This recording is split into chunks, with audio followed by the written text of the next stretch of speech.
Voyager 1 telah melintasi perjalanan ruang antar bintang selama lebih dari 45 tahun. Berarti mukanya udah kayak om-om ya? Hehe, canda. Om-om. Probe ini mulai mengirim sinyal aneh ke planet kita, tapi nggak ada tanda-tanda yang nunjukin kalau kondisinya telah rusak. Saintis dari NASA terus berusaha mati-matian untuk nyari tahu alasannya. Sebenarnya ada apa nih?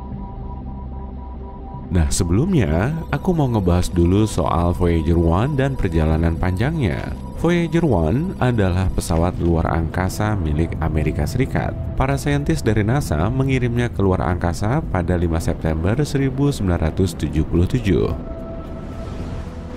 Voyager punya misi untuk menjelajahi Jupiter dan Saturnus sebagai planet luar di tata surya kita. Awalnya, para saintis mengasumsikan misi ini akan memakan waktu selama 5 tahun.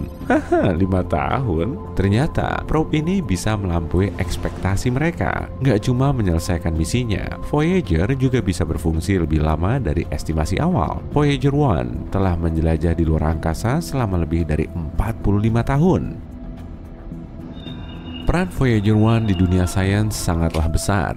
Probe ini berhasil mengirim banyak foto Jupiter dan Saturnus ke pengamat di bumi. Kita juga bisa melihatnya sendiri di situs web NASA. Berkat Voyager 1, para saintis bisa nemu beberapa satelit baru Jupiter dan sistem cincinnya yang belum diketahui. Kita juga bisa tahu, bintik merah Jupiter yang terkenal itu ternyata adalah badai raksasa kuat. Setelah meninggalkan orbit Neptunus, Voyager juga mengirimkan banyak data penting mengenai plasma antar bintang. Jadi, Voyager 1 telah memperlihatkan peran pentingnya kepada para saintis. Probe ini kemudian melanjutkan perjalanannya menuju sabuk Kuiper dan heliosfer. Sabuk Kuiper adalah cincin objek es yang membentang di sepanjang Neptunus hingga sekitar 50 satuan astronomi dari matahari. Sabuk ini agak mirip dengan sabuk asteroid, tapi 20 kali lebih lebar dan 100 kali lebih berat. Sedangkan heliosfer adalah area di sekitar matahari yang tekanan angin suryanya seimbang dengan tekanan gas antar bintang. Kamu mulai bingung ya?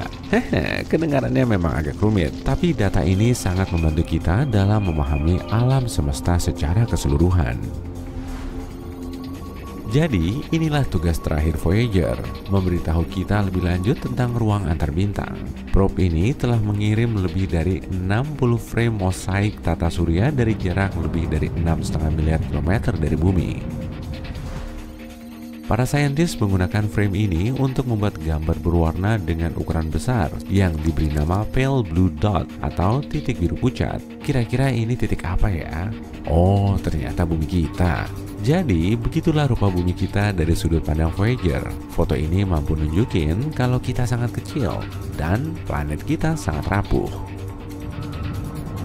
Voyager 1 juga punya misi lain yang lebih penting, yaitu memberitahu peradaban lain tentang manusia di bumi.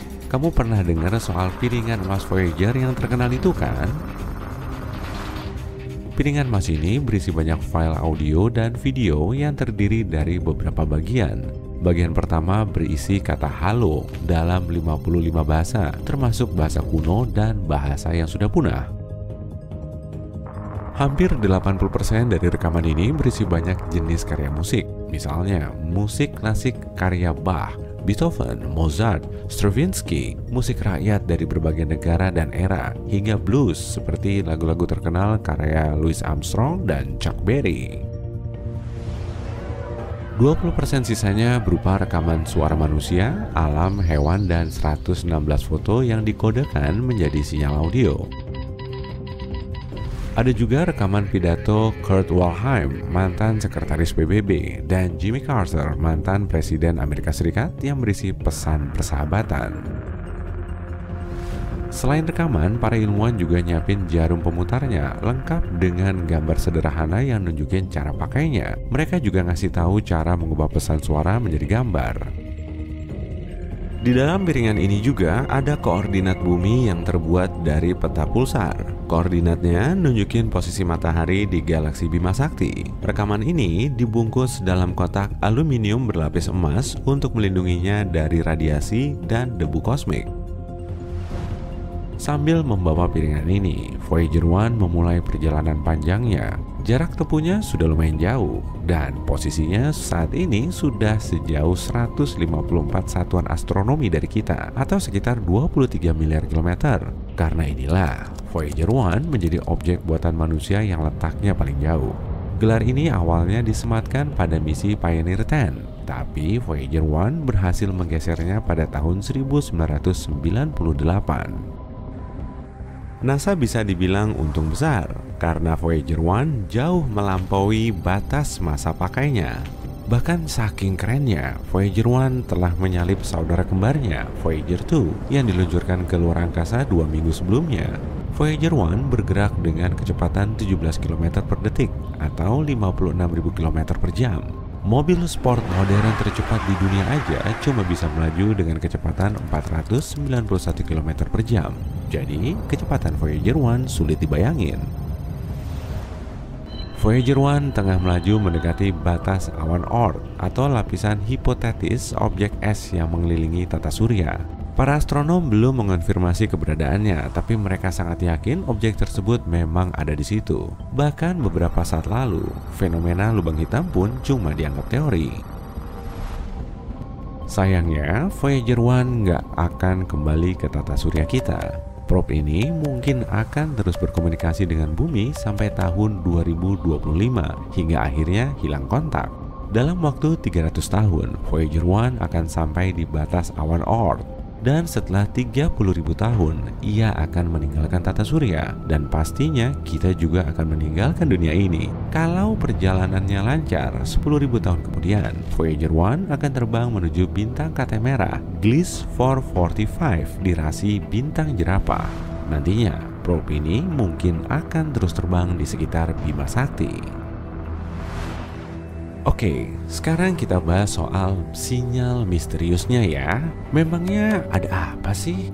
Nah, jawabannya agak unik. Laboratorium Propulsi Jet NASA yang memantau dan mengendalikan duo Voyager melaporkan masalah ini pada bulan Mei 2022. Pesawat luar angkasa andalan kita ini tiba-tiba mengirimkan data aneh menuju bumi. Makanya para insinyur NASA mulai kebingungan. Pasti kamu mikirnya gini kan, palingan Voyager 1 udah mulai rusak tuh. Tapi kenyataannya nggak begitu. Voyager 1 masih berfungsi seperti biasa, bahkan masih bisa menerima dan menjalankan perintah dari bumi, serta mengumpulkan dan mengirimkan data ilmiah. Tapi AACS atau Attitude and Articulation Control Subsystem nggak nunjukin proses yang sebenarnya terjadi pada Voyager. Sistem ini mendukung orientasi probe di luar angkasa dan membantunya terus berkomunikasi dengan bumi. Pada dasarnya, sinyal ini nunjukin kalau orientasi probe di luar angkasa sedang kacau. Tapi menurut klaim para saintis, bukan ini masalahnya. Mereka tahu sumber sinyal antena tetap ada di posisi yang sama relatif terhadap bumi. Jadi semuanya sudah sesuai dengan rencana. Masalah tersebut belum mengacaukan sistem perlindungan kesalahan di Voyager 1. Probe ini juga belum memasuki mode aman. Lalu apa yang terjadi di luar angkasa sana? Ketua peneliti Suzanne Dodd mengatakan masalah ini sebetulnya bisa diprediksi, apalagi Voyager 1 sudah beroperasi selama 45 tahun. Para pakar menjelaskan proses di dalam probe memang masih menjadi misteri. Mereka nggak tahu pasti sumber data yang salah, dan pengaruhnya terhadap pengoperasian Voyager masih belum jelas. Suzanne Dodd menambahkan, masalah seperti ini bisa saja terjadi karena Voyager 1 berada di ruang antar bintang yang tingkat radiasinya sangat tinggi. Belum ada pesawat luar angkasa lain yang pernah sampai di tempat ini. Para saintis dari NASA mengatakan mereka akan terus memantau data dari Voyager 1 hingga masalahnya bisa teridentifikasi. Kalau mereka berhasil, tim manajemen akan berusaha memperbaikinya. Tapi kalau gagal, mereka harus beradaptasi dengan kondisi baru. Kalaupun masalahnya bisa ketemu, kemungkinan itu nggak akan cukup. Sinyal dari Voyager baru diterima setelah 20 jam 33 menit. Dan untuk meresponnya, mereka harus nunggu lagi selama itu. Seenggaknya Voyager 2 masih baik-baik aja. Posisinya saat ini berada di ruang antar bintang sejauh 20 miliar kilometer dari bumi. Kita cuma bisa nunggu informasi terbaru sambil berharap agar masalahnya bisa terpecahkan. Tapi berapa lama lagi Voyager 1 bisa bertahan? Seberapa mungkin probe ini akan sampai di batas awan Oort dalam 300 tahun? Menurutmu gimana? Share pendapatmu di kolom komentar ya. Kita masih belum bisa menemukan sumber sinyal misterius yang diterima sejak tahun 2018. Sinyal ini kita terima setiap 22 menit dan tidak ada yang bisa menjelaskannya. Beberapa ilmuwan bahkan percaya sinyal tersebut berasal dari peradaban lain yang belum pernah kita temui.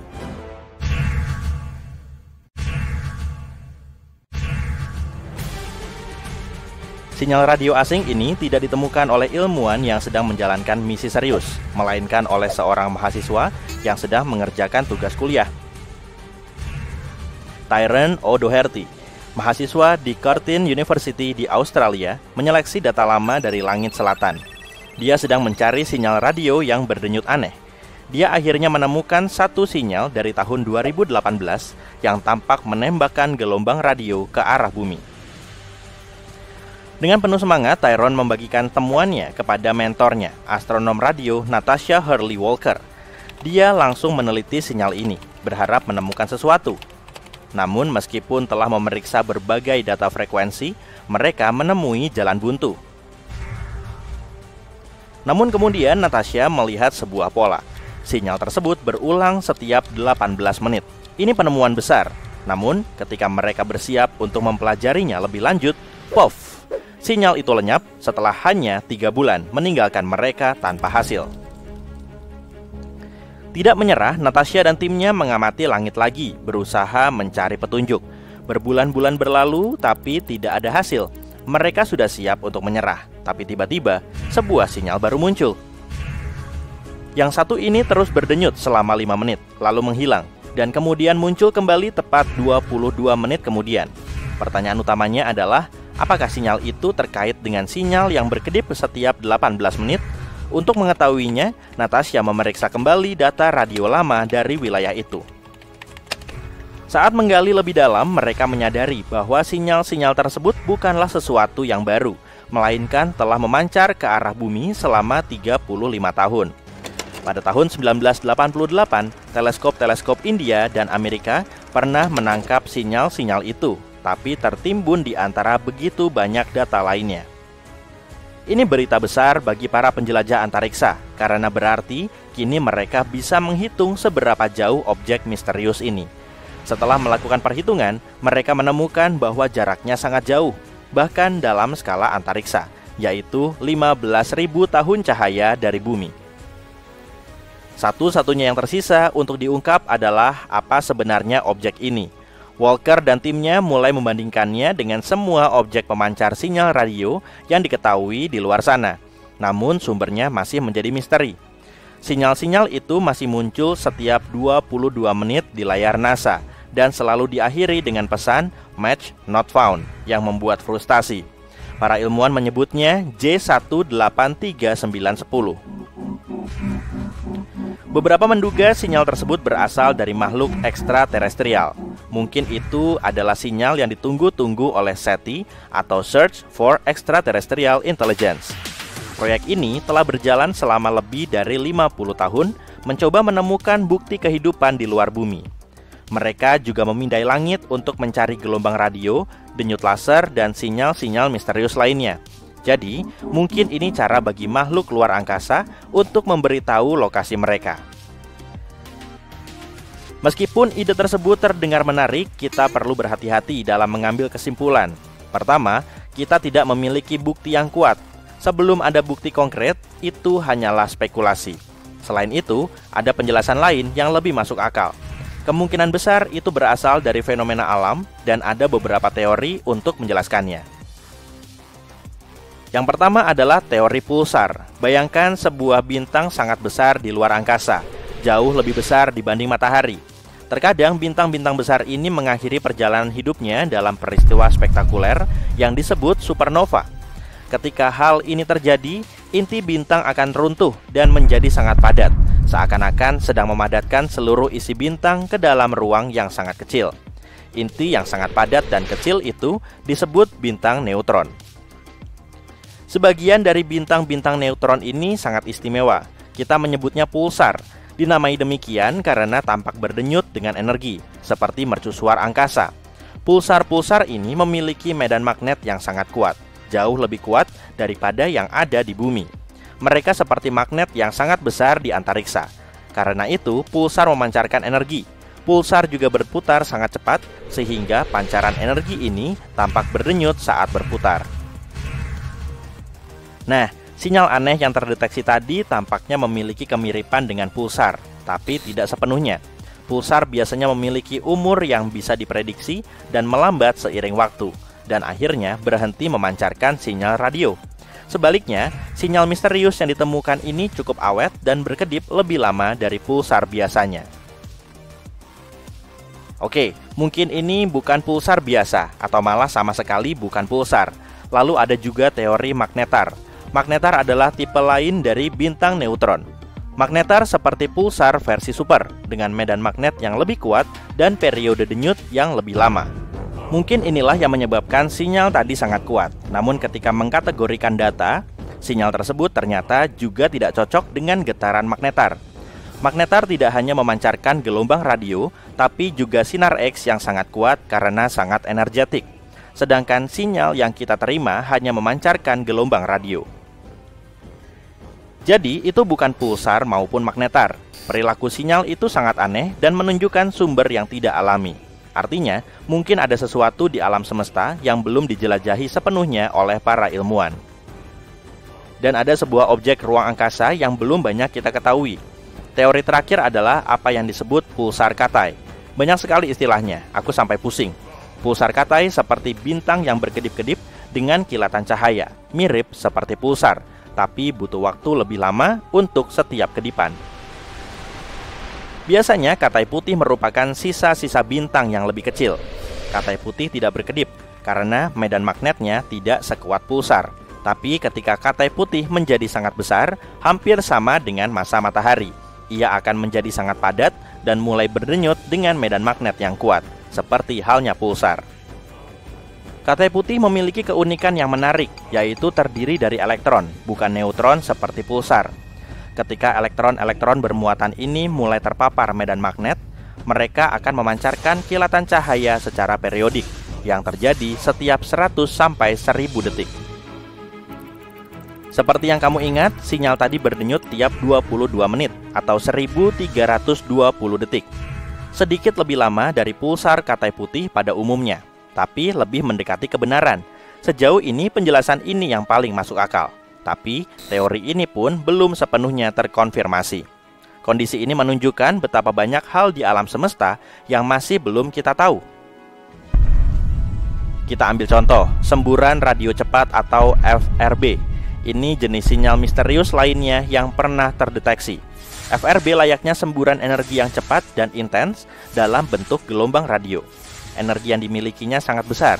FRB begitu kuat sehingga kadang bisa lebih terang dari seluruh galaksi. Bayangkan ini, energi yang dilepaskan FRB selama beberapa milidetik setara dengan yang dilepaskan matahari dalam 3 hari penuh. Semburan ini terjadi di seluruh langit dengan frekuensi yang sangat besar, meskipun beberapa telah terdeteksi memiliki frekuensi lebih rendah. Setiap hari, kita menangkap sekitar 10.000 FRB secara acak di langit.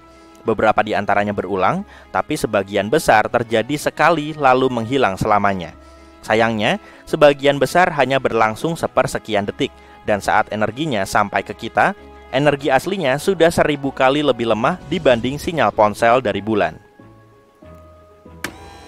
Inilah sebabnya meskipun sangat terang, masih banyak yang belum kita pahami tentang FRB. Kita masih berusaha mencari tahu apa yang menyebabkan terjadinya FRB. Bisa jadi FRB berasal dari sumber yang berbeda, seperti magnetar tadi, bintang yang bertabrakan, atau bahkan bergabungnya galaksi atau Katai putih. Saat semburan ini melintasi antariksa, mereka mengambil informasi tentang lingkungan kosmik yang dilaluinya, seperti awan gas antar bintang. Namun sangat tidak mungkin bahwa FRB adalah pesan dari makhluk luar angkasa. Bukan hanya karena ada ribuan semburan setiap harinya di seluruh penjuru langit, tapi juga karena kita tahu sumber semburan ini pasti sangat energetik. Tetangga kita harus memiliki peralatan yang lebih kuat dari seluruh galaksi untuk itu. Tapi intinya, meskipun semua sinyal ini sangat menarik, masih banyak yang harus dipelajari tentangnya. Deretan pesawat luar angkasa asing mulai masuk ke atmosfer bumi. Pesawat ini berseliweran di atas planet kita dan melewati sejumlah kota sampai bikin publik heboh. Tiba-tiba, pintu pesawat yang paling besar mulai membuka dan memperlihatkan makhluk asing dengan meniru bahasa kita. Dia bilang kalau mereka berasal dari bintang jauh Proxima Centauri. Hal seperti ini bisa aja terjadi loh. Para ilmuwan baru saja menangkap sinyal radio misterius dari bintang tersebut. Proxima Centauri adalah bintang yang paling dekat dengan tata surya. Jaraknya cuma 4,2 tahun cahaya. Maka, seberkas cahaya yang berasal dari bintang ini akan sampai di bumi dalam waktu 4,2 tahun. Perjalanannya sendiri setara dengan 270.000 kali jarak dari bumi ke matahari. Bintang Proxima Centauri akan kelihatan buram di langit malam kalau kita mengamatinya dengan mata telanjang. Tapi sistemnya ini juga menyimpan misteri. Kita cek langsung ke lokasi aja yuk, biar bisa mengamati sistemnya dari dekat. Sip, udah sampai di Katai Merah. Ukurannya 7 kali lebih kecil dari matahari dan beratnya 8 kali lebih ringan. Proxima Centauri 1,5 kali lebih besar dari Jupiter dan bobotnya hampir 150 kali lebih berat. Objek yang kita cari masih agak jauh nih. Planet Proxima Centauri b sangat mirip dengan bumi. Ukurannya cuma 10% lebih besar dari bumi dan lokasinya berada di zona laik huni bintang. Jaraknya sangat pas, jadi nggak terlalu jauh maupun terlalu mepet. Suhunya juga pas, nggak terlalu panas ataupun dingin. Airnya bisa aja berwujud cair kalau memang di situ ada air. Dengan begini, bentuk kehidupan akan bisa muncul dan berkembang. Mungkin peradabannya malah sudah cukup berkembang sampai bisa mengirim sinyal menuju bumi. Sinyal radio adalah bentuk gelombang yang memiliki panjang dan frekuensi. Para ahli juga bisa ngebedain antara sinyal buatan dengan sinyal alami. Sinyal yang tertangkap dari Proxima Centauri b punya frekuensi 982 MHz. Sedangkan sinyal radio yang biasa kita dengarkan di dapur atau di mobil punya frekuensi sekitar 100 MHz. Makanya, para ilmuwan langsung menyimpulkan kalau sinyal tersebut buatan. Sinyal seperti ini mungkin telah digunakan di semesta yang berkembang. Kalau memang berisi pesan dari peradaban luar angkasa, para ahli perlu memecahkannya. Dan siapapun juga perlu menerapkan metode enkripsi yang paling sederhana. Manusia telah mengirimkan sinyal radio ke ruang angkasa yang juga dikenal dengan sebutan pesan Arecibo. Pesan ini terdiri dari 1679 digit. Bentuknya berupa persegi dengan 23 baris dan 73 kolom. Di dalamnya terdapat informasi tentang peradaban yang dilambangkan dengan kode biner.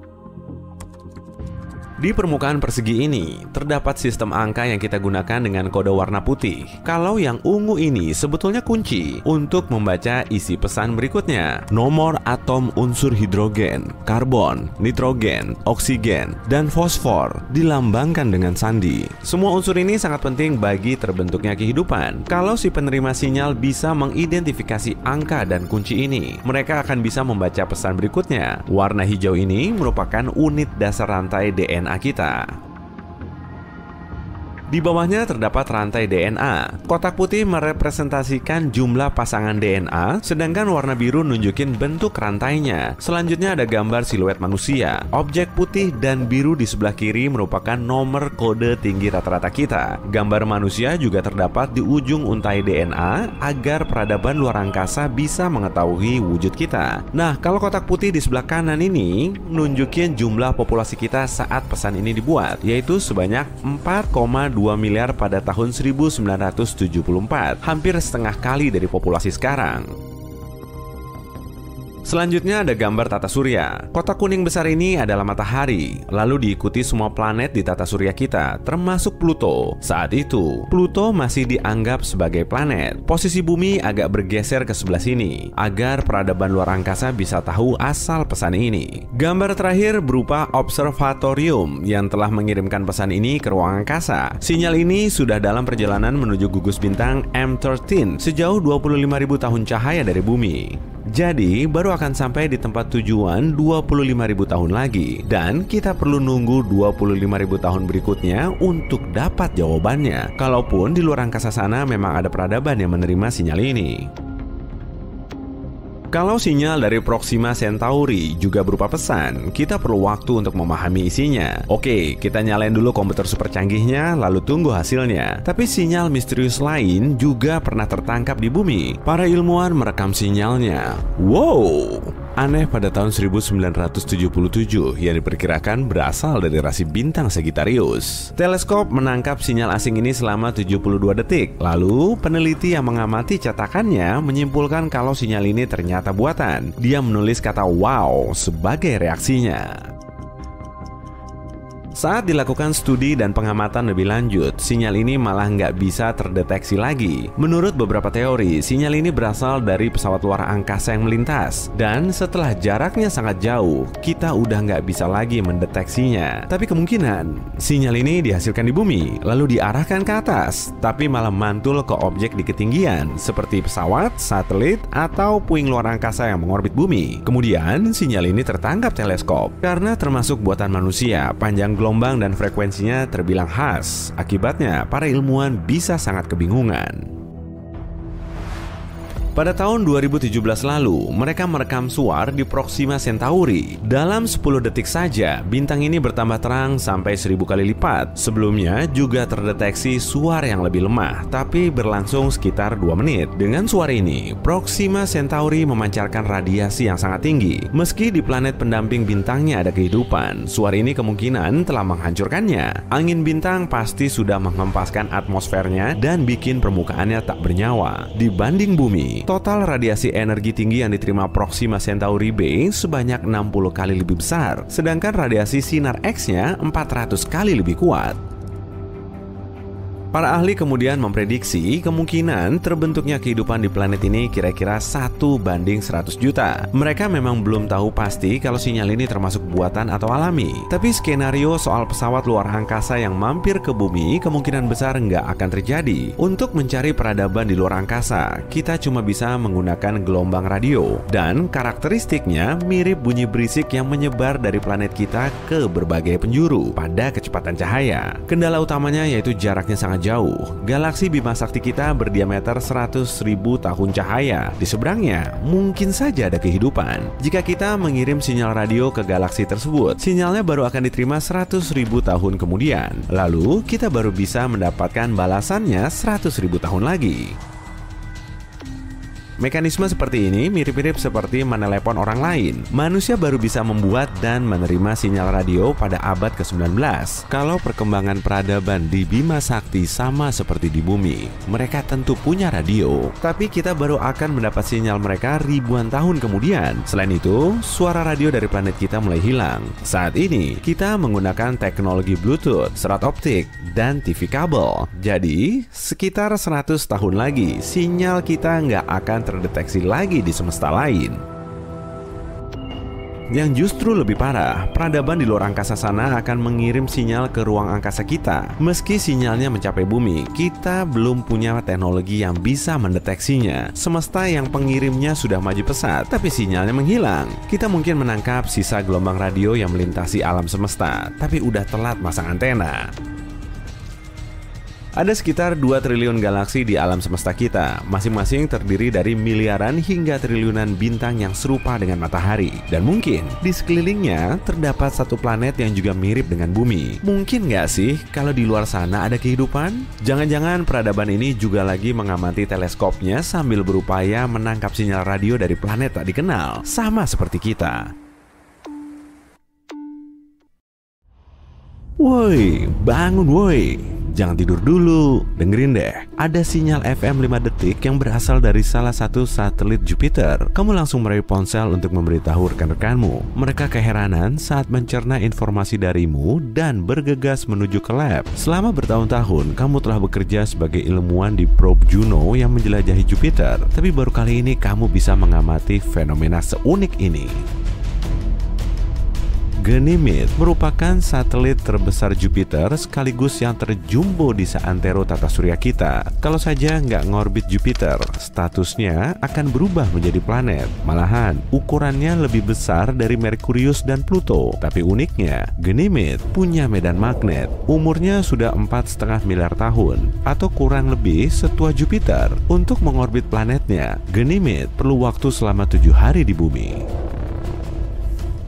Semua rekanmu sudah mengerumuni laboratorium dan nggak sabar ingin menyaksikan rekaman sinyal yang berasal dari luar angkasa itu. Mereka juga ikut menerka-nerka, mencoba mencari tahu sumbernya. Sekitar 40% permukaan Ganymede gelap dan diselimuti banyak kawah, tapi 60% sisanya terang. Di situ terdapat formasi geologi yang mungkin disebabkan oleh aktivitas tektonik atau pelepasan air dari bawah permukaannya. Para ilmuwan telah mendeteksi lapisan oksigen tipis yang terperangkap di atmosfer Ganymede. Suhu di sana sangat dingin, yaitu antara -110 sampai -130 derajat Celcius. Mereka juga masih belum tahu banyak soal aktivitas dan jenis unsur kimia yang tersimpan di dalamnya. Kemudian, beberapa rekanmu mencoba mensimulasikan kondisi yang sama seperti saat bunyi ini ditransmisikan, lalu menunggu sampai berjam-jam. Tapi hasilnya nihil. Mungkin tadi cuma kebetulan. Kamu langsung menuju sistem kontrol untuk mengaktifkan wahana antariksa Juno. Misi ini bertujuan untuk mengamati gravitasi, medan magnet, atmosfer, dan evolusi Jupiter.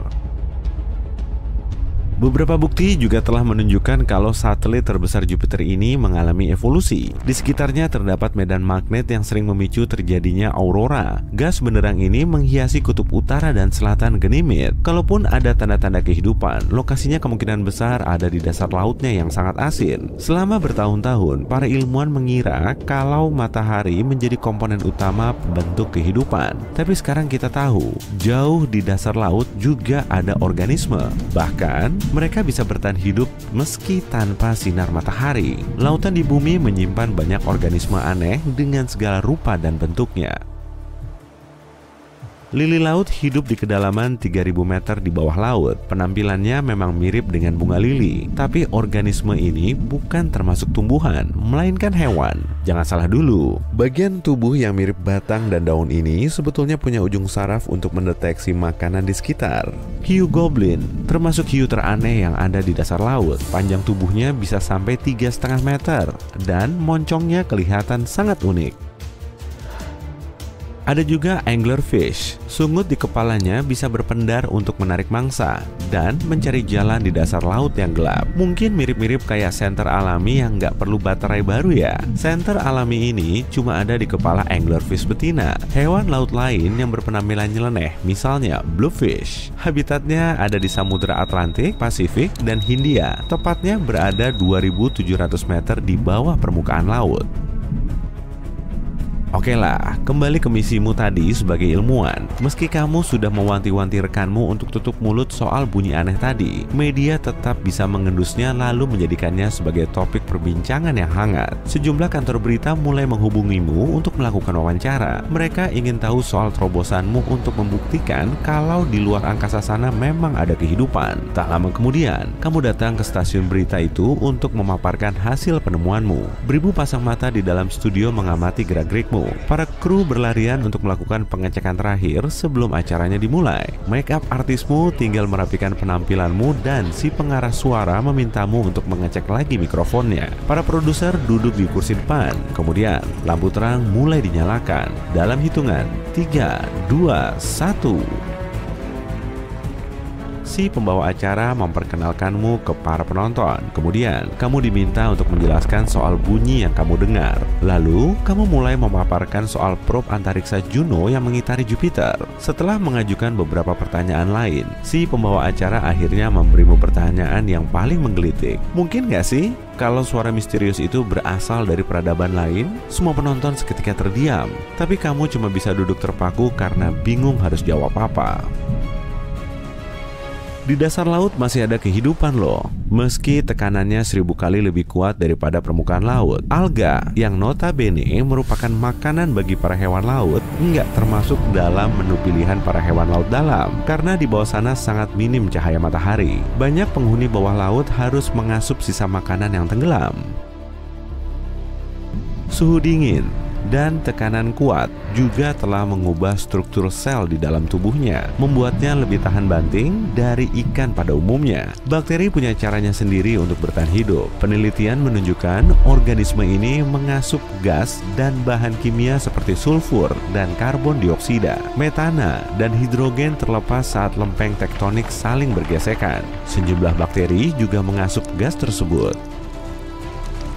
Tardigrade atau beruang laut termasuk hewan mikroskopis yang bisa bertahan hidup dalam kondisi ekstrim. Habitatnya ada di gunung berapi, gletser beku, dan bahkan di luar angkasa. Nah, bisa jadi di Ganymede juga ada tanda-tanda kehidupan. Saat kamu memaparkan teorimu, para penonton mendengarkan dengan hikmat. Kamu juga menambahkan kalau kamu belum yakin soal asal-muasal suara unik tadi. Bisa jadi itu dihasilkan peradaban lain, atau mungkin cuma fenomena alam biasa. Tapi bukan berarti di dasar lautan Ganymede nggak mungkin ada organisme aneh dan unik. Bisa aja kan kalau di dalamnya juga ada monster legendaris seperti Kraken atau Leviathan. Atau mungkin ada ikan berkepala dua yang bisa berpendar, ikan bertentakel dan bersirip jumbo, kepiting raksasa. Jenis bakterinya juga mungkin sebanyak di bumi. Dan kalaupun ada, tumbuhan di sana kemungkinan sangat kokoh dan bisa menahan suhu sampai 0 mutlak. Hewan yang mendiami satelit Jupiter ini juga mungkin sebesar paus biru atau sekecil plankton. Setelah wawancara, kamu kembali ke lab untuk mengecek rekamanmu lagi. Tapi di tengah perjalanan, ada poster yang menampilkanmu dan tulisan, "Memangnya kita nggak sendirian." Widih, kamu sudah jadi orang terkenal tuh. Banyak orang mulai memotretmu dan undangan wawancara lain mulai berdatangan. Sejumlah perusahaan majalah Science juga berlomba-lomba untuk menjadikan potretmu sebagai foto sampul majalah mereka. Tiap kali di lab, kamu menunggu-nunggu suara itu muncul lagi. Tapi nihil, kamu juga mulai mengirimkan sinyal dari probe Juno agar bisa berinteraksi dengan sumber suara ini. Tapi semuanya sia-sia. Kamu tertidur lagi di meja kerjamu, tapi tiba-tiba kamu terbangun di tengah malam. Mungkin ada yang sudah kamu lewatkan? Setelah membuat kalkulasi lagi, kamu baru nyadar kalau jawabannya ternyata sudah ada di hadapanmu. Suara itu nggak berasal dari peradaban lain, tapi dari elektron. Tiap planet menghasilkan suaranya sendiri. Nah, suara ini terbentuk saat partikel bermuatan dari angin surya dan magnetosfer planet saling berinteraksi. Fenomena serupa juga terjadi di Ganymede. Elektron di medan magnetnya saling berinteraksi dengan cara yang aneh, kemudian ditangkap oleh probe. Akibatnya, sejumlah frekuensi yang kurang rata makin menguat. Duh, kamu jadi malu sendiri deh. Sebelum fajar menyingsing, kamu segera mengkabarkan berita ini ke rekanmu. Agensi yang tadi mewawancaraimu segera bikin pernyataan resmi yang isinya peradaban lain nggak berinteraksi dengan kita. Kamu cuma bisa terduduk di ruang kerjamu sambil menunggu peristiwa yang selanjutnya bakal terjadi. Menurut prediksi, satelit Jupiter lain, Europa, juga bisa menyokong kehidupan. Di dalamnya terdapat inti besi, mantel, dan lautan asin yang volumenya mencapai 2 kali lautan di bumi. Dan sama seperti di Ganymede, lautan Europa berada di bawah kerak es. Para ilmuwan mengklaim kemungkinan Europa juga punya gunung berapi aktif dan sejumlah bakteri tahan banting. Dengan kandungan air, bahan kimia, dan sumber energi spesifik yang cukup, Europa bisa menghasilkan kehidupan. Tapi kemungkinan di sana cuma ada mikroba kecil.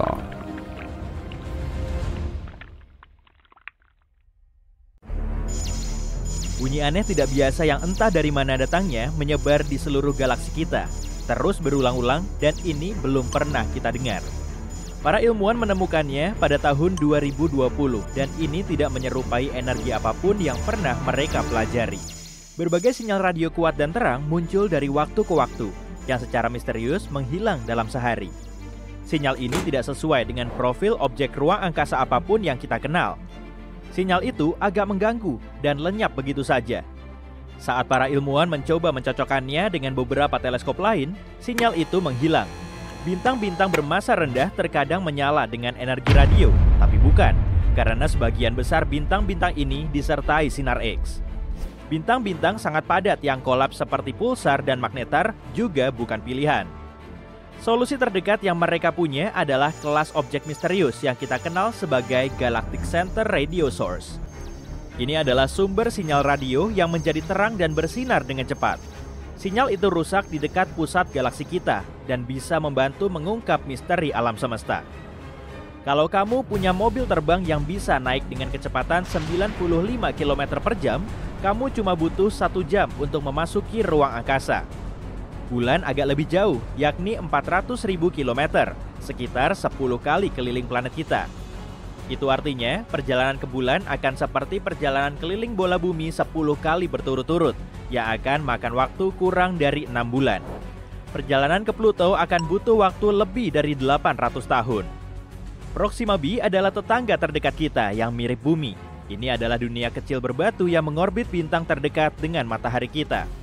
Eksoplanet ini mengorbit zona layak huni bintang ini, yaitu suatu area yang cukup jauh dari bintang apapun hingga memiliki kondisi sedang. Tidak terlalu dingin atau terlalu panas bagi keberadaan air dalam keadaan cair, paling tidak secara hipotesis. Jika kamu mencoba pergi ke Proxima b dengan kecepatan roket bulan Apollo, yaitu 40.200 km per jam, kamu butuh waktu 112.000 tahun untuk sampai di sana.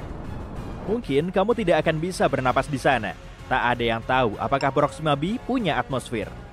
Manusia mengeksplorasi alam semesta sepanjang waktu, tapi kita cuma bisa melihat sekitar 5% materi di atas sana.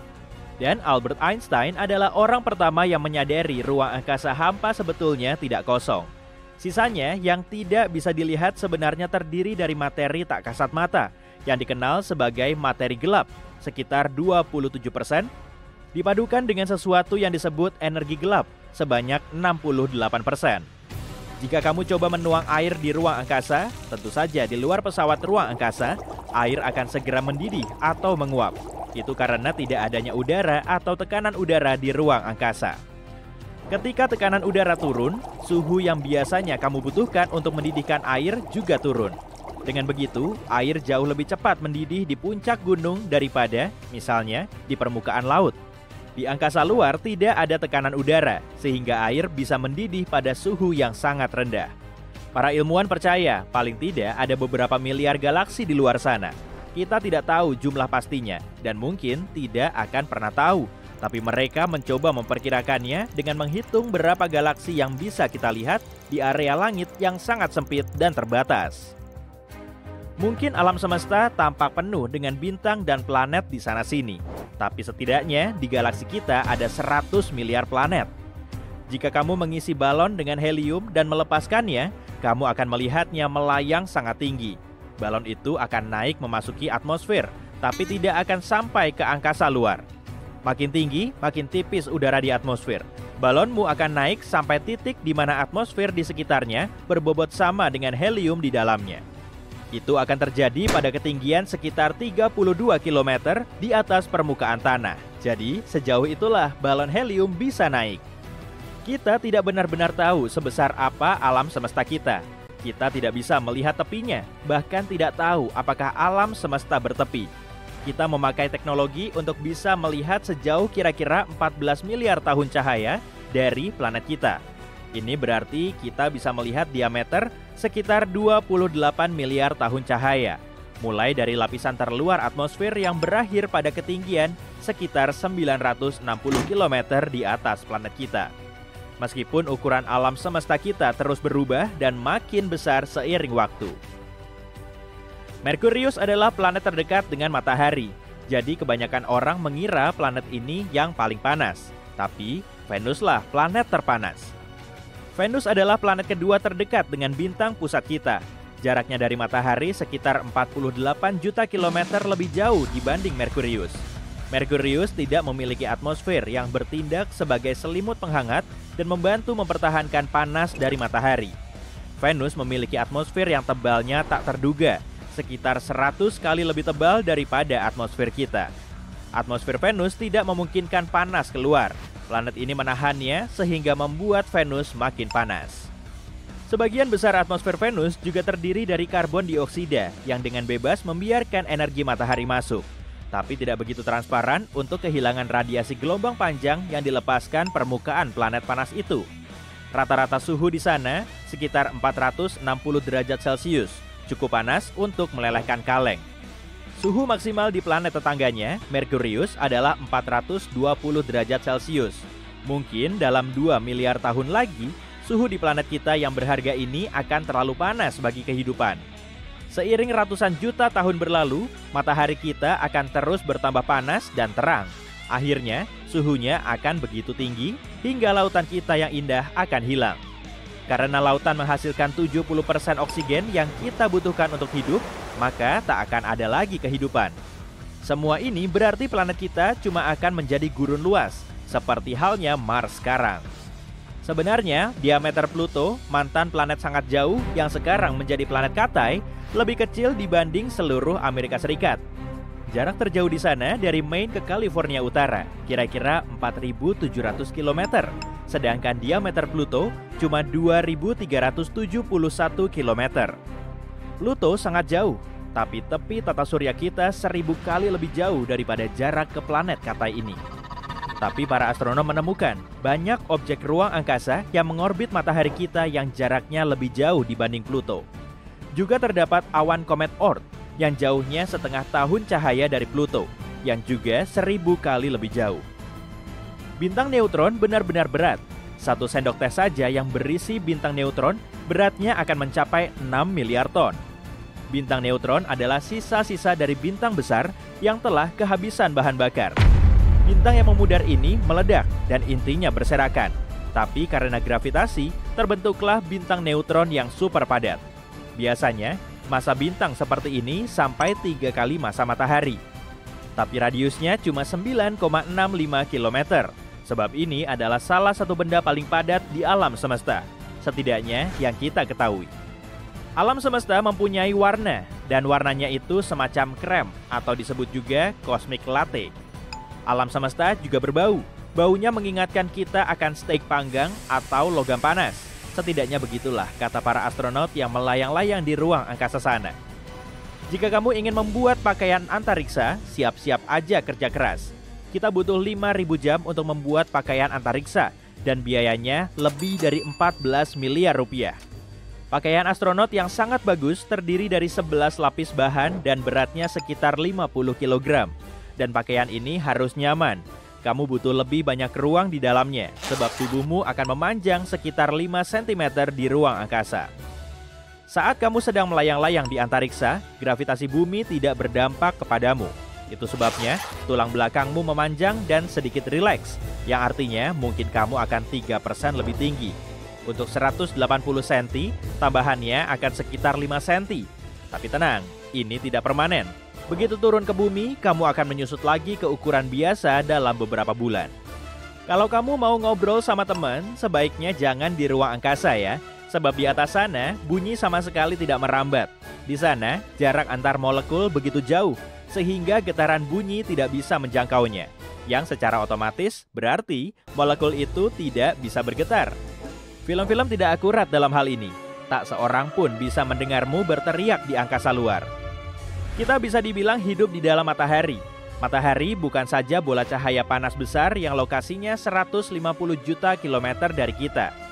Atmosfer luarnya jauh lebih luas lagi. Atmosfer ini melebar jauh di luar permukaan yang bisa kita lihat. Orbit planet kita melewati atmosfernya yang sangat tipis. Buktinya adalah ketika semburan angin matahari menghasilkan aurora australis dan borealis. Itu berarti bisa dikatakan kita tinggal di dalam matahari. Bukan cuma kita, planet-planet lain juga, termasuk Neptunus yang jauh. Heliosfer, yaitu atmosfer terluar matahari, membentang sampai sekitar 16 miliar kilometer. Pada tahun 70-an, kita menerima sinyal radio yang berlangsung lebih dari 1 menit dan sampai hari ini tidak tahu apa itu atau dari mana asalnya. Tapi sekarang, sebuah teori baru telah muncul. Mungkinkah misteri itu akhirnya terpecahkan? Pada tahun 1977, pukul 23:16, sebuah teleskop di Ohio menangkap sesuatu yang sangat tidak biasa di angkasa. Itu adalah sinyal radio yang sangat pendek, hanya 72 detik. Sinyal itu begitu kuat dan aneh sehingga ilmuwan yang menemukannya menulis "wow" dengan tinta merah di sebelahnya. Itulah mengapa sinyal itu disebut sinyal wow.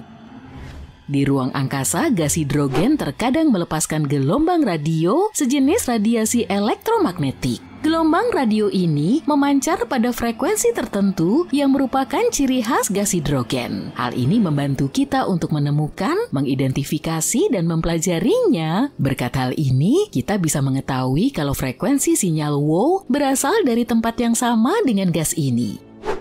Tapi sepertinya itu tidak banyak membantu karena kita masih belum tahu apa yang memancarkannya. Yang lebih aneh lagi, sinyal itu hanya terjadi sekali. Meskipun kita berusaha keras untuk mendengarnya lagi, kita tidak pernah berhasil.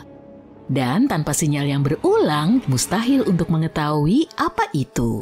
Bahkan sulit bagi kita untuk mendapatkan lokasi yang tepat karena sinyalnya hanya sebentar.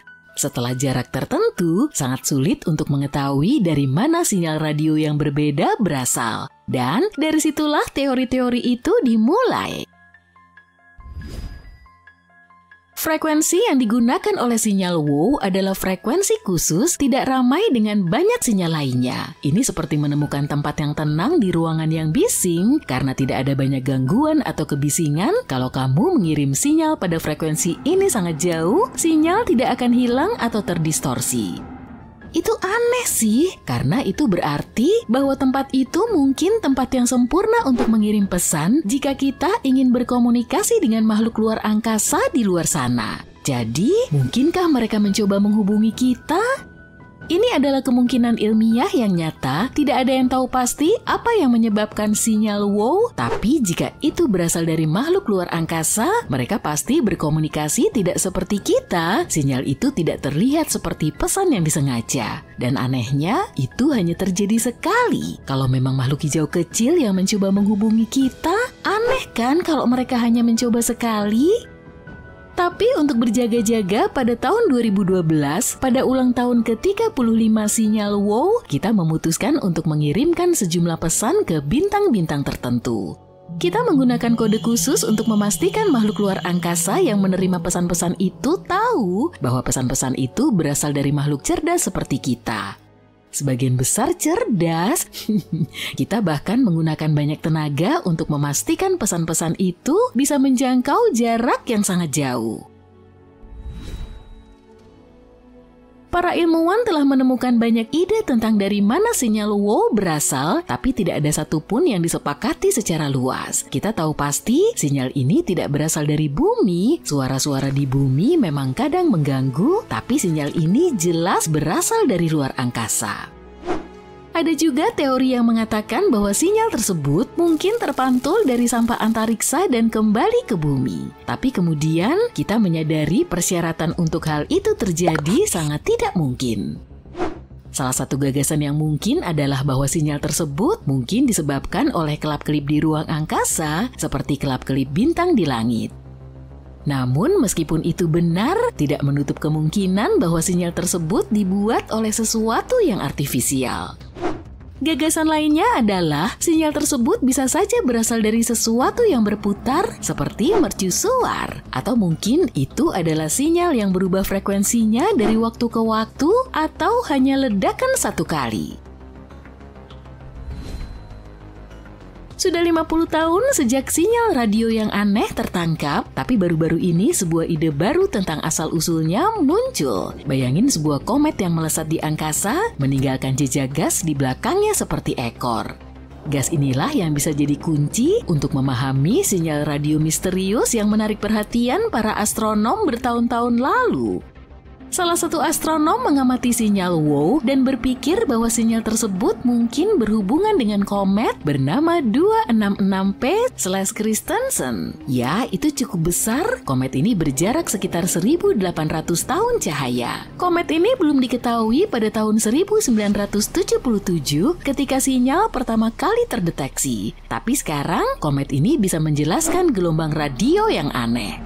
Komet bisa memancarkan gelombang radio saat mereka mendekati matahari, seolah-olah gas-gas di sekelilingnya mulai berdengung dengan energi. Dengungan ini mungkin yang dimaksud dengan sinyal WOW. Untuk menguji teori ini, kita menggunakan teleskop radio untuk mendengarkan gelombang radio dari komet-komet lain. Kita menemukan kalau sebagian komet memang memancarkan gelombang radio pada frekuensi yang sama dengan sinyal WOW. Kemudian kita mengarahkan teleskop ke komet khusus ini saat komet ini melewati bagian langit yang sama dengan tempat sinyal WOW terdeteksi. Gelombang radio komet itu bisa mencocokkan diri dengan sinyal tersebut. Meskipun komet tersebut tidak berada di tempat yang sama dengan sinyal, komet tersebut cukup dekat sehingga kita merasa ada sesuatu di sini. Sinyal ini mungkin juga disebabkan oleh awan hidrogen dari dua komet yang telah kita sebutkan dan komet lainnya yang bernama P/2008Y2. Siapa sih yang milih nama-nama ini?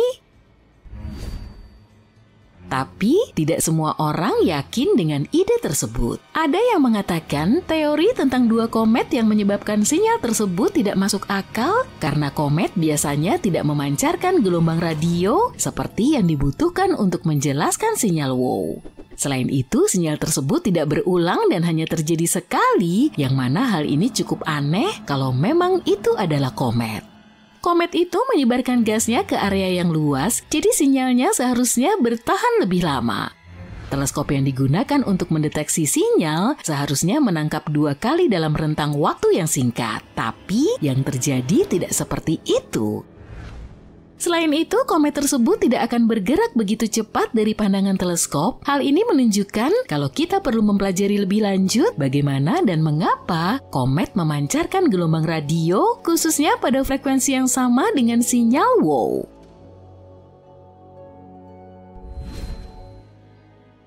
Ada banyak sinyal misterius dan menarik di luar angkasa. Sebagian besar berasal dari peristiwa alam, seperti sesuatu yang disebut semburan radio cepat.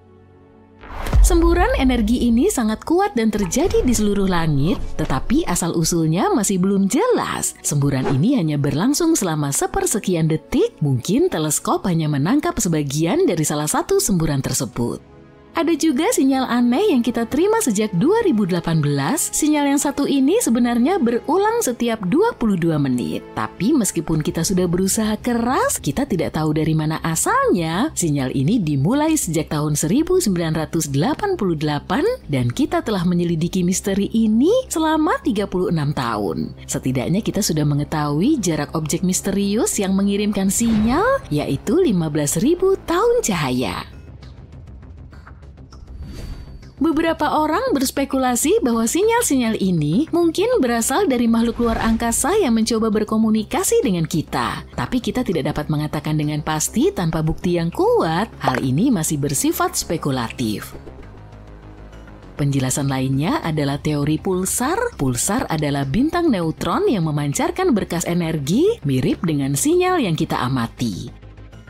Tapi perilaku sinyal-sinyal tersebut tidak sepenuhnya sesuai dengan apa yang kita ketahui tentang pulsar.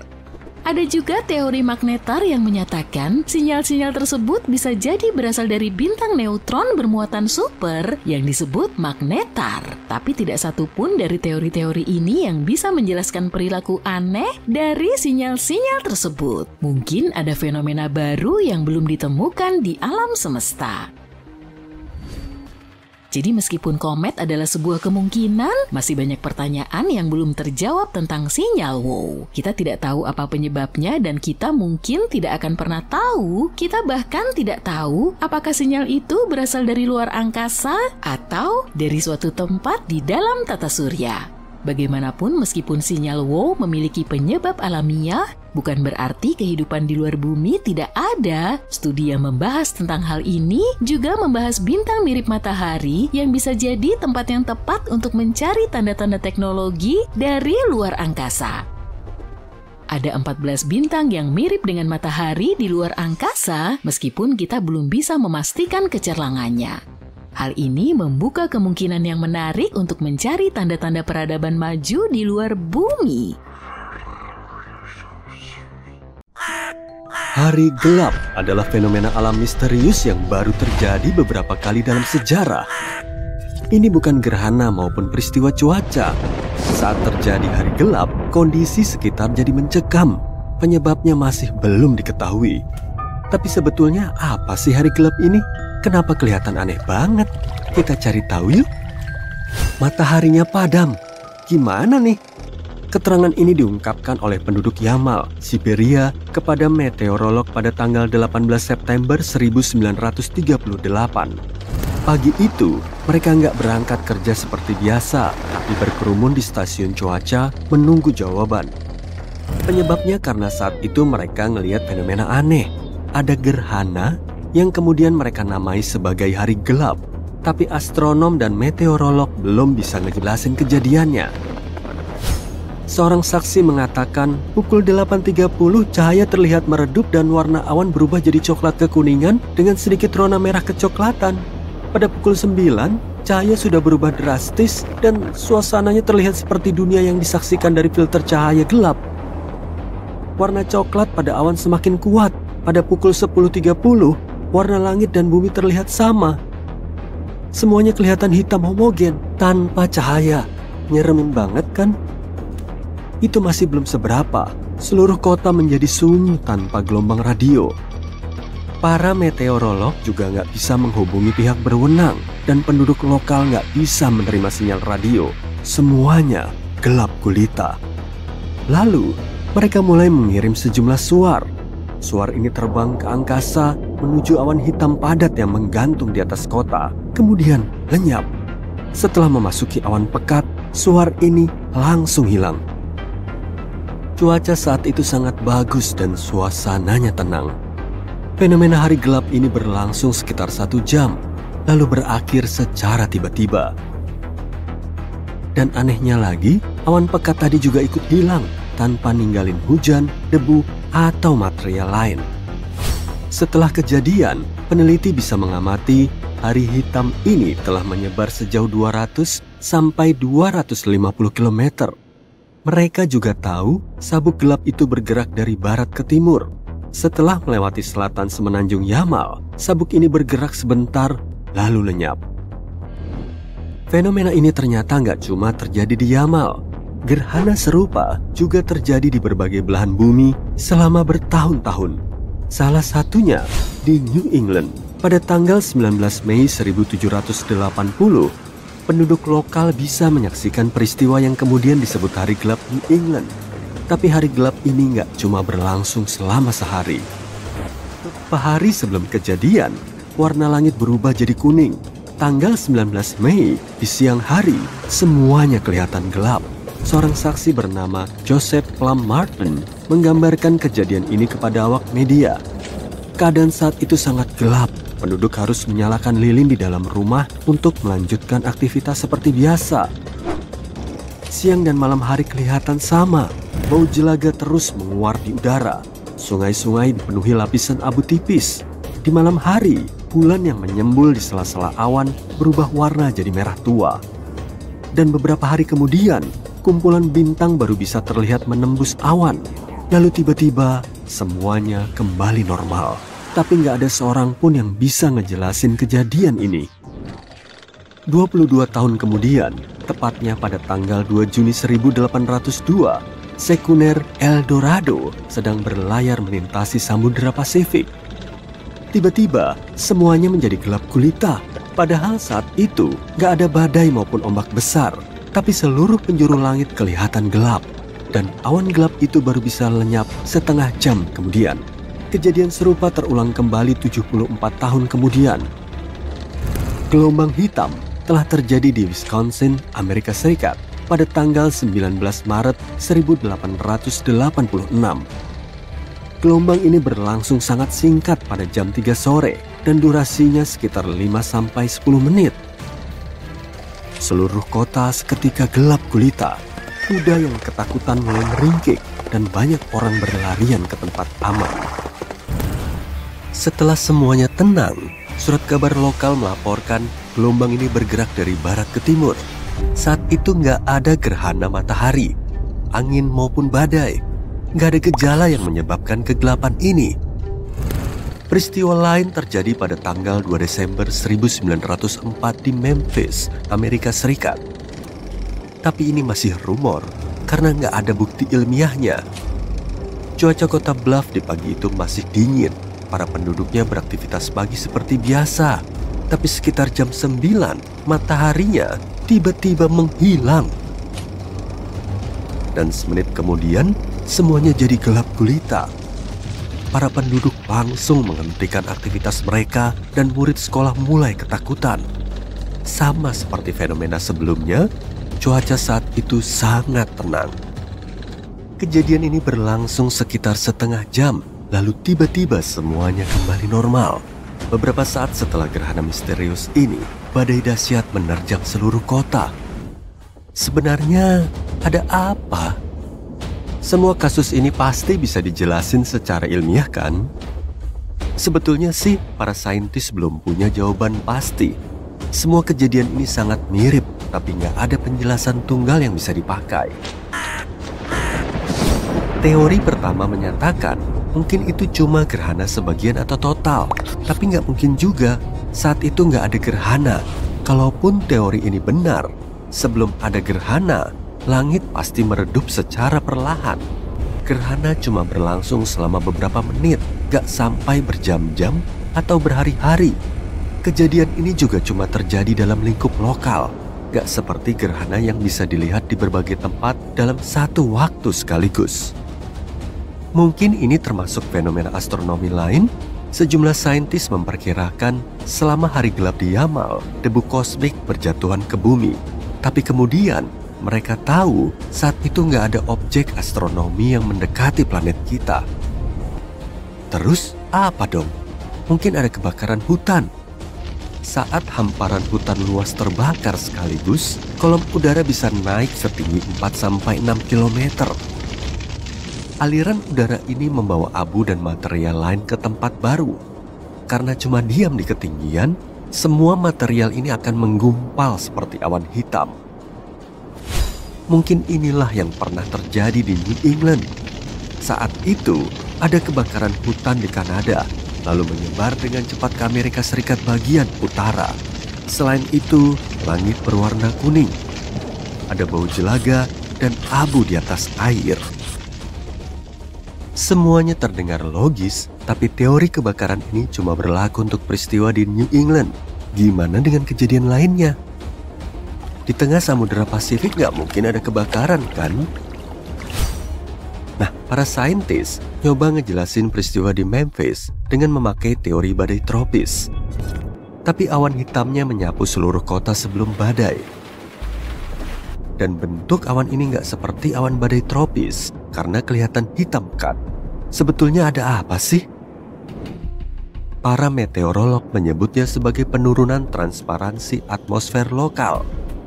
Dan gak seperti gerhana matahari, kondisi gelap ini lebih pekat. Awannya juga cuma menutupi area sempit. Transparansi atmosfer adalah kemungkinan awan untuk ditembus radiasi dan cahaya. Jadi intinya, ini adalah seberapa jelas kita bisa melihat objek yang jauh. Semua bisa menjadi gelap dan buram karena debu di udara, erupsi gunung berapi, kabut, dan sebagainya. Jadi, menurut teori ini, hari gelap hanyalah penurunan transparansi atmosfer ekstrim. Tapi masih kedengaran aneh kan? Kalau memang begitu, seharusnya sisi langit tertutup oleh kabut tebal. Situasi saat seperti ini memang sangat gelap, tapi dengan bantuan lampu, visibilitasnya masih sangat bagus. Gak ada yang menghalangi pandangan kita selain awan hitam yang menutupi matahari. Jadi, fenomena ini sangat sulit dijelaskan. Kejadiannya baru berlangsung sebanyak 5-6 kali. Kalau ada kejadian lain, berarti nggak terdokumentasi. Fenomena ini sulit diprediksi, dan nggak ada yang tahu mekanismenya. Lokasi dan waktu kejadiannya juga nggak bisa diprediksi. Meski ada banyak hipotesis, nggak ada satupun yang bisa diverifikasi. Kalau di masa depan ada fenomena ini lagi, kita akan bisa mendalaminya. Tapi saat ini, hari-hari gelap masih jadi misteri. Apa kamu punya teori atau idemu sendiri? Komen di bawah dong.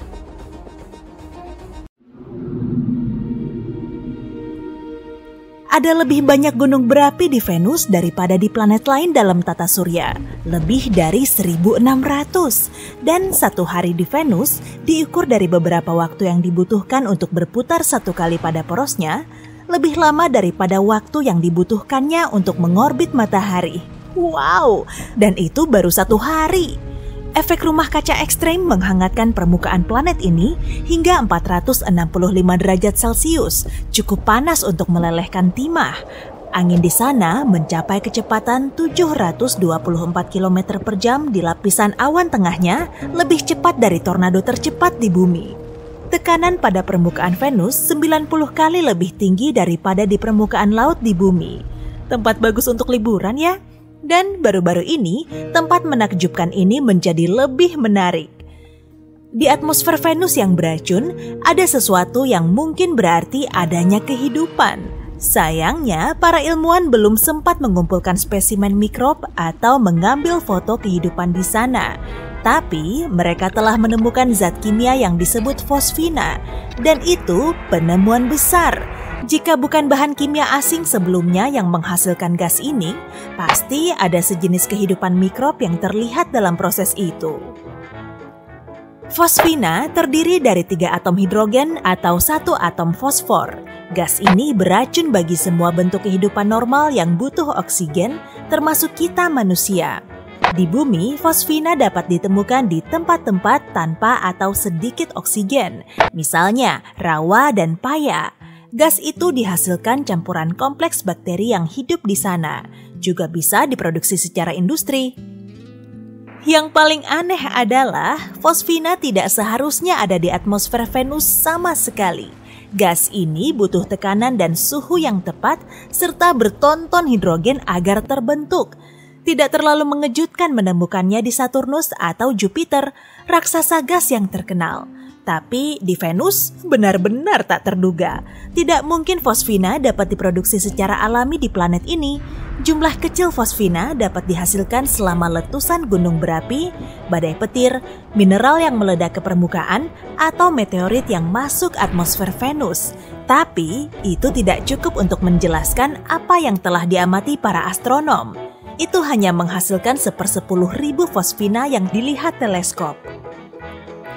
Tapi mari mulai dari awal. Pada tahun 2017, sekelompok ilmuwan yang dipimpin oleh Jane Greaves dari Universitas Cardiff mulai menggunakan teleskop radio James Clerk Maxwell di Hawaii. Panjang sekali namanya. Ide utamanya adalah mencari gas fosfina. Ini akan menjadi tanda kehidupan di Venus. Ketika datanya keluar dan para peneliti menganalisisnya, mereka terkejut. Sinyal fosfina sangat kuat. Tim memeriksa hasilnya beberapa kali. Mereka ingin memastikan tidak ada zat lain yang meniru keberadaan gas fosfina. Jadi sekarang, apakah itu berarti ada kehidupan di Venus? Belum tentu. Jika gas ini dibentuk oleh beberapa organisme misterius, pertanyaan besarnya, bagaimana mereka bertahan hidup di Venus? Di bumi, beberapa mikrob dapat berkembang di lingkungan dengan keasaman 5%, tapi tidak lebih. Namun, awan di Venus hampir seluruhnya terbentuk dari asam. Dan meskipun suhu di sana cukup nyaman, yaitu 30 derajat Celcius, awan ini mengandung lebih dari 90% asam sulfat. DNA, asam amino, protein, komponen kehidupan di bumi akan larut di sana dalam sekejap. Permukaan Venus terlalu panas untuk segala jenis molekul kompleks untuk membentuk kehidupan. Atmosfer Venus juga 50 kali lebih kering dari tempat terkering di bumi. Ada teori bahwa mikrob mungkin bersembunyi di tatasan air langka yang mengambang di atmosfer, tapi itu belum terbukti. Saat ini, tim peneliti menunggu pengamatan lebih lanjut. Mereka akan mencari gas lain yang berhubungan dengan kehidupan. Namun, meski mereka menemukan lebih banyak bukti, bentuk kehidupan di Venus akan terdiri dari bahan-bahan penyusun yang sama sekali berbeda dari yang ada di bumi. Atau mungkin dilindungi oleh cangkang tahan asam sulfat. itu bisa dibuat dari zat seperti belerang, lilin, grafit, atau hal lain yang tidak dapat kita bayangkan. Tentu saja, beberapa ahli mempertanyakan gagasan tentang kehidupan di Venus. Mereka menduga gas itu mungkin dihasilkan selama beberapa proses geologi atau atmosfer yang terjadi di planet ini. Tapi, para pendukung kedua teori ini sepakat pada satu hal, penemuan itu luar biasa. Menariknya, para astronom selalu berusaha menemukan tanda-tanda kehidupan di bulan es planet raksasa atau bahkan lebih dekat, di Mars. Tapi, mereka tak pernah mempertimbangkan Venus dengan serius. Jika pengamatan teleskop lain dan misi luar angkasa di masa depan memastikan bahwa fosfina diproduksi oleh organisme hidup, kita bisa mendapat banyak kejutan menarik. Maka, manusia akan mengetahui sebuah planet dengan biosfer asing bagi kita. Dan planet ini akan berada tepat di sebelah bumi. Namun, omong-omong soal mengunjungi Venus, apa manusia bisa mendarat di planet ini? Bagaimanapun, robot sudah berkeliaran di sekitar permukaan planet merah. Venus memang lebih dekat ke bumi daripada Mars, tapi kondisinya jauh lebih keras. Planet ini lebih panas dari Merkurius, meski jarak Venus hampir 2 kali lipat dari matahari. Suhunya lebih tinggi dari titik leleh banyak logam, dan beberapa di antaranya, seperti timah dan bismut, bisa jatuh seperti salju di puncak gunung tertinggi. Jika mengunjungi planet ini, kamu hanya akan menemukan batu yang tandus. Dataran basal raksasa dipenuhi dengan gunung berapi dan pegunungan. Di beberapa tempat, permukaannya meleleh karena panas di bawahnya. Setelah dikeluarkan sebagian, batuan itu kembali mengeras. Jika manusia pergi ke Venus, kemungkinan besar mereka akan membangun kota terapung di awan atmosfer Venus. Pada sekitar 49 km di atas permukaan, kondisinya seperti tekanan dan gravitasi mirip dengan di bumi. Suhunya juga bisa diatur sekitar 75 derajat Celcius. Pikirkan Death Valley, California di hari yang sungguh panas. Tekanan atmosfernya setengah dari tekanan di permukaan laut bumi. Jika pergi keluar, kamu tidak perlu memakai baju bertekanan. Tekanan yang kamu rasakan akan sama seperti di puncak Gunung Kilimanjaro. Selain itu, koloni ini akan lebih terlindungi dari radiasi matahari daripada di Mars. Jika atmosfer menjadi tujuan akhir misi itu, mendaratkan pesawat antariksa atau lebih tepatnya membuatnya melayang di udara akan terlihat sangat berbeda. Idenya adalah menggunakan kapal udara di atmosfer atas untuk jangka waktu yang lama. Kapal udara itu dengan terbungkus pelindung akan masuk atmosfer Venus dengan kecepatan 7.315 meter per detik. Dalam 7 menit berikutnya, kecepatannya turun menjadi 457 meter per detik. Setelah itu, parasut besar akan terbuka. Ini akan semakin memperlambat pesawat antariksa. Lalu keadaan akan agak sibuk, pelindung yang tak diperlukan lagi akan jatuh. Kapal udara itu kemudian akan mengembang sendiri sambil meluncur melalui atmosfer menuju permukaan planet. Kecepatannya setidaknya 100 meter per detik. Itu akan menjadi semakin besar dan gaya tarik serta angkatnya akan meningkat. Lalu, parasut tidak akan dibutuhkan lagi, awak kapal akan menyingkirkannya, dan kapal akan terisi udara sepenuhnya. Jika semua berjalan sesuai rencana, kapal akan berhenti 48 km di atas permukaan Venus. Setelah itu, pesawat akan berkeliling Venus. Ia akan digerakkan oleh angin yang dapat mencapai kecepatan 354 km per jam di puncak lapisan awan. Namun, jika memutuskan mendekat ke permukaan, kamu harus sangat hati-hati. Angin di lapisan tengah bisa 2 kali lebih cepat. Kapal udara tersebut dapat diisi dengan campuran gas nitrogen dan oksigen yang dapat dihirup. Kombinasi seperti itu tak akan begitu padat dibandingkan atmosfer Venus. Itu akan memberikan daya apung yang dibutuhkan agar tetap ada di atas sana. Venus terkenal dengan awannya yang super padat. Awan ini membuat Venus bersinar cukup terang sampai terlihat dari bumi. Venus memantulkan lebih dari 75% cahaya yang berasal dari matahari.